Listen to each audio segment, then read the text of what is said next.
Hey guys, it's me, Carrie. I haven't shot any videos in a couple of days. Yeah, I don't think it's been a week yet. It's been a few days. No particular reason, just, doing the Thanksgiving thing and life stuff.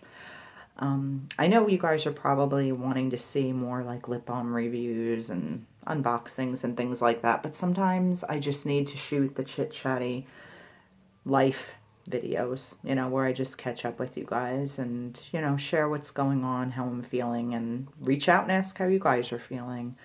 Um, if you're brand new here, you may not know this. Well, obviously, if you're brand new here, you would not know this. I have suffered from depression and anxiety all my life. I am 44 years old. It is Black Friday, the day after Thanksgiving 2017, and I'm sitting in my house with my husband in my pajamas, clearly. Um, Making beaded bracelets for a new jewelry sort of business. I say sort of because I always belittle things I do. It's a little online thing that I'm doing on Facebook, selling beaded bracelets, such as this one that I'm wearing that I made the other day. Watching the People's Court, actually. That's what I'm taking a break from right now to shoot this. But I don't know. I've kind of got the blues. I was just chatting with a friend on Facebook and private messenger who also suffers from depression and anxiety issues, and I would guess maybe borderline agoraphobia, only because I suffer from that kind of to a degree too, where there's just sometimes I really don't want to leave the house. I feel physically incapable of doing it, but I drag my butt out anyway. Although maybe not, because sometimes getting out of the house and being around strangers is like the only thing that makes me feel better.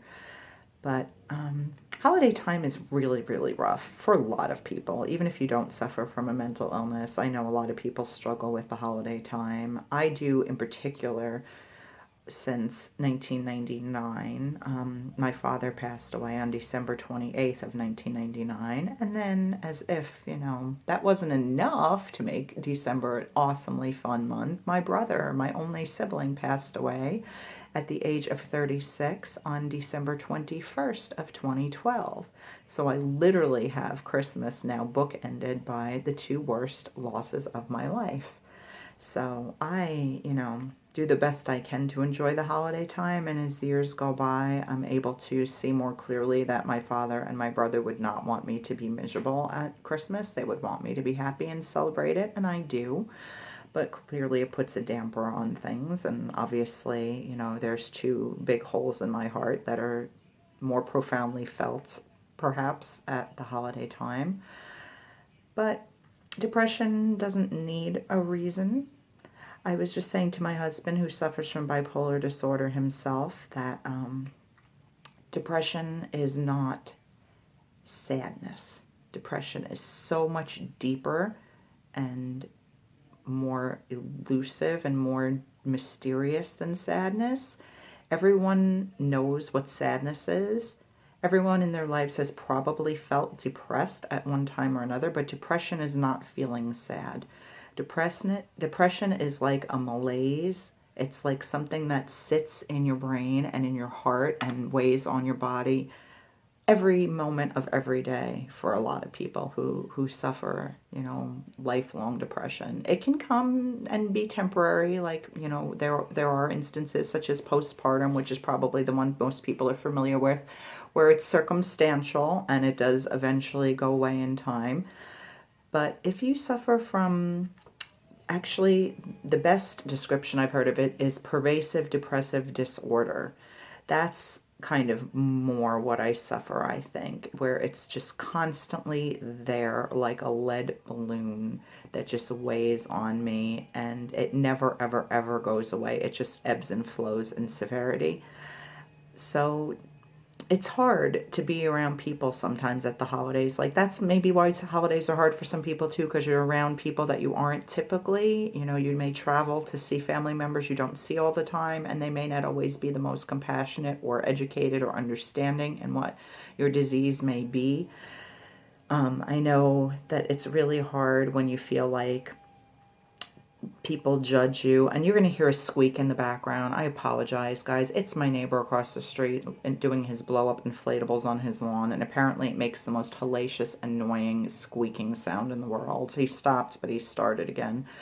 But it's hard when you're around family members who are of the snap out of it, cheer up. Everybody gets sad sometimes. Why is it so much worse for you, school? And a lot of times that's ignorance. A lot of times it's just not knowing any better. I don't know how that's different than ignorance. Ignorance tends to take on a negative connotation to me. It's people who don't necessarily want to know any better. And I don't think that's always the case. I think it's sometimes people just, it's not something people are really educated about. I mean, I don't know what schools are like now. Obviously, I've been out of school for a really long time. I don't know if mental illness is even touched on in like elementary schools or middle schools or high schools or what have you. It certainly should be. I've heard from a friend in Canada who said it is taught quite, profound. There's quite in-depth teachings on that take place in Canadian school systems, which I think is fabulous. Here in the US, I don't know if that's the case. It definitely should be something that everybody's made more aware of and more educated about, whether they suffer from it or not, because you never know. I mean, 1 in 5 people is the latest statistic that I've heard. 1 in 5 people suffer from a mental illness of some kind, and that's literally 20% of the population. That's a tremendous number of people. So if you're standing in a room with 4 other people and you're not the one that suffers from a mental illness, chances are one of those other people does. So I would hope that you would be as compassionate and open-hearted and understanding to their plights and the signals and the symptoms of mental illness in dealing with people. Here on YouTube, for the most part, I found people to be incredibly supportive when I make videos like this.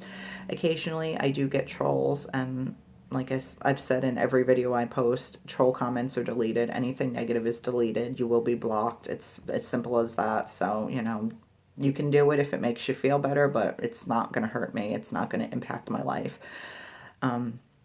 Same with, thumbs downs. It is what it is. Some people just live to be miserable, and whatever. Not my circus, not my monkeys. Everybody's got their own lot in life to deal with. I've got enough of my own stuff to deal with without worrying about why somebody would thumbs down a complete stranger's video, particularly when they're opening up about something so personal and difficult as mental illness. But I felt inspired by the conversation with my friend, who I will not name, because her struggles are hers to share in her own way and her own time, with who she chooses, when she chooses, how she chooses, if she chooses. Because some people don't feel like discussing it at all, or they feel ashamed, or the stigma that society still puts on us, and that breaks my heart as well. But it's like, I give it the parallel to like this hashtag Me Too movement that's going on, with so many courageous women and men coming forward with stories of sexual harassment or sexual abuse. I feel like that's something that was stigmatized for so long and still is to a degree in society. But, people are coming together in a movement of solidarity now, and saying, I'm owning what happened to me. It doesn't define me. It doesn't make me a bad person. It makes the person who did this to me a bad person. But I'm not going to, be in the shadows anymore and hide the pain that I'm going through. And I think that's got to become more true with mental illness. It's got to become more true with people who suffer from addiction, from eating disorders, from any type of mental dysfunction, or even ones that become, to a degree physical, like substance abuse or alcoholism. Yes, technically, it's always a person's, there's always the possibility that a person can stop using that substance, but it's not so simple as just flipping a switch and saying, okay, I'm just not going to drink anymore because it's wrecking my life. I mean, it killed my brother at 36. He died of pancreatitis because of a 20-plus year addiction to alcohol and other substances, although primarily booze. That was the biggest one. He didn't wake up one day and just say, you know what? Yeah, I really don't care about life. I'm just going to probably end up dead at 36 and just keep on drinking, even though it's costing me everything emotionally, mentally, physically, financially in life that I have or could ever possibly have. I'm just going to keep on drinking because that's my choice. Nobody makes that choice. Nobody chooses to have mental illness. Nobody chooses to suffer post-traumatic stress disorder, bipolar disorder, schizophrenia, depression, anxiety. Nobody chooses to, to suffer, really. It's just something that happens to you or that you're born with, and you just have to cope with as best as you can. And some people make the choice to, go a pharmaceutical route. That absolutely is key in my dealing with my illnesses. I currently take an anti-anxiety med and an antidepressant. I haven't always been able to. Financially, it's incredibly expensive sometimes to be medicated. It's incredibly expensive to see a doctor. If you're not in a good financial situation, good luck getting mental health care here in the U.S. I am very fortunate that I had a dear friend who, still have a dear friend, she's still alive and still my friend, so present tense, who is a social worker that lives in Connecticut, that on her own just saw me struggling and did research and said, hey, you know what, Carrie, I found some social workers on Long Island that take Medicaid that you could, potentially see as therapists. And I thought, oh my God, for years I've been searching and calling and having people that supposedly take Medicaid never return my calls. And thanks to this friend, I found my most wonderful therapist that I've been seeing now for a little over a year, and talk therapy along with my meds that I get thanks to my general practitioner, who's known me since I was probably about 12 years old. One of which, mind you, I get absolutely free due to a financial assistance program because we're broke through Pfizer Corporation. If you are out there and you are seeking mental illness, seeking medication for mental illness, and you can't necessarily get them from your doctor or afford them from your doctor, you may not have the right type of insurance, the med you're on, like mine, Prestige, it may not be available in a generic form, although I've been told Prestige is now available in generic form. I don't know, I can't verify that for certain, but for the past year and a half or so, I've been getting it for free thanks to Pfizer's income assistance program. So if there is an antidepressant that you're taking and can no longer afford, or your doctor suggests may be helpful to you and you cannot afford, do not hesitate in reaching out to the pharmaceutical companies. I can't imagine Pfizer is the only one that offers such a program. I'm so incredibly grateful every day because this is now the 5th antidepressant I've tried in my life, and the one that seems to be working the best for me at this point in time. The other med I take for anti-anxiety is generic Klonopin, which is actually known as clonazepam in the generic form that I take it in, and that is covered by Medicaid, thank goodness. But there's so many options out there, but they're so hard for so many people to obtain because of financial restraints. But please, please, please, don't hesitate to research. If you're looking for a therapist, don't think you need to see a psychiatrist or psychologist. You can, a social worker could absolutely be of assistance to you. She cannot prescribe me my meds, but in every other way, I've seen psychiatrists, I've seen psychologists, and now I'm seeing a social worker. Throughout my life, I started my first therapist when I was 7, and honestly, this woman that I'm seeing now is helping me, I feel, more than anyone else ever has. I also feel like I'm putting more work into the therapy though than I ever have, because it's not a passive thing where you just go in and they spoon feed you answers to solve your life's problems. You actually have to take a good hard look at yourself, and they give you advice, they give you suggestions, but you have to do the work, or else therapy is not going to help in any way, really. But I'm so fortunate, and I do not take for granted for one moment that I currently do have medication and therapy helping me with my mental illness. But for those of you who don't, there are free services available online. Gosh, I wish I could think of the name of the Facebook page my therapist suggested for me. I will get the name of it. I have not personally utilized this site yet, but it's one that came highly recommended by my therapist that you can register for, and you can participate in online chats. You can post in a Facebook group where you can share the issues that you're struggling with. There are toll-free numbers that you can call I know that in the US there's a National Suicide Prevention Hotline. Again, I will look up those numbers and the resources that I can find, and I will list them in the Dropbox for you. Obviously, for those of you around the world, I'm sorry I don't necessarily know what resources there are. But if you are in another country and you know of a free resource, please, please, please feel free to post it in the comment section, because I would love for all of our friends around the world, those of you who are in my tribe of mental illness warriors, to know of any free resources or inexpensive resources that are available. I think that through videos like this, we can really connect with each other and help each other. It is my goal and my aim when I shoot videos like this to let each of you know you are not alone. I swear to you, as alone as you may feel, if you are sitting in a house, if you just, sat in a house yesterday and ate a turkey sandwich of cold cuts because you didn't have anyone to celebrate the holiday with, and why would you buy a turkey for yourself, even though you damn well deserve a turkey for yourself? But, maybe you feel physically alone. Maybe you don't actually have people around you that you can touch, that you can see in person. But you have people online, you have me. There are people out there that care about you, even that don't know you. Promise you that is the case. So it's my goal to let you guys know that, to make you aware that you are not alone in your struggles, that I struggle with you every minute of every day. I have moments that are better than others. I have my highs and lows. I have days that everything makes me cry, that I feel like my body physically aches and I just don't want to get out of bed. And it's due to no physical issue. It's just, I feel like the depression and the anxiety becomes so overwhelming that I just feel like I'm in physical pain, even if it's phantom pain. You're not alone. You're not alone. I promise you. Even if you don't know of anyone else in the world that's struggling, although you do, even if they don't tell you, I promise you more people struggle than you're aware of, no matter how pretty their lives may look on the surface.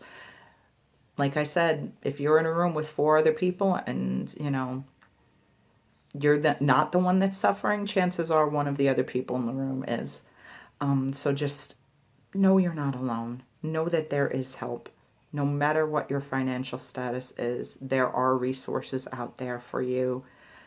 If nothing else, post a comment to this video and tell me what you're going through. If you want to reach out to me privately, you are more than welcome to do that. I am on Instagram at PerseveringStar, same as the name of this channel. You can send me a private message there. Let me know you watched this video and you want to talk, and we'll talk. Believe me, I'm not going to turn anyone away that's struggling. So just know that I care about you, that you're not alone, that this time of year in particular is really hard for a lot of people, and that you are going to get through this. You will. It may not feel that way now. You may want to give up hope. Please don't ever do it, because you don't know that in 5 minutes you may not get that phone call from that person you've been dying to hear from and missed for 10 years. Or someone may knock at your door. Like, I have a friend named Rob who at Halloween time, they did this thing called You've Been Booed, B-O-O-E-D, in his neighborhood that he just moved to this past year, where he went outside and found a note, an anonymous note, and a huge package of Halloween goodies from one of his neighbors that then in turn, if you get a package like that, you give to 2 other people. Like, you don't know that you're going to hear a knock at the door and go outside and find goodies from a complete stranger. You just never know. You don't know if it's going to be something as small as you go to the grocery store and the person in front of you has 25 items and they see, you've got a Hershey bar and they say, please, by all means, go ahead and cut ahead of me. You shouldn't have to wait while I buy all my stuff. Little things, little miracles happen all the time. You never know what's going to come in the next moment. So if you give up, you could miss it. And, you don't want to miss it. I don't want you to miss it. So I hope that this video in some way has helped you guys. I hope that it makes you feel a little bit less alone, a little bit less afraid, a little bit less hopeless if you're struggling right now. Because know that I'm there with you. Know that I'm holding your hands, that I'm by your side, that I know it's going to get better for you, even though it doesn't feel like it will. All right, guys. So that's it for now. I just felt I needed to shoot this right at this very moment, so I did. And I didn't even bother to get dressed, obviously. But know that I care about you, and I will continue to. And again, please leave any comments of resources that you know of. Please only if they're ones you've used personally, or you know, you can provide like legitimate links that you know that they're really good resources, not just things that you've heard about and don't know about, because I want people to have reliable information. Obviously, none of this can take the place of your medical doctor or your, you know, your psychiatrist, psychologist, what have you's advice. This is all just offered as information from one layperson to another. But if we can help each other in any way and we can support each other, then that's worth more than any other video I could ever shoot for you guys would be. So, all right. I love you guys. I care about you. And have an awesome, awesome day. And if it's a crappy day, you know what? Tomorrow might be an awesome day. So wait for it, okay? Thanks, guys, for watching. And I'll be back soon with more stuff. Bye.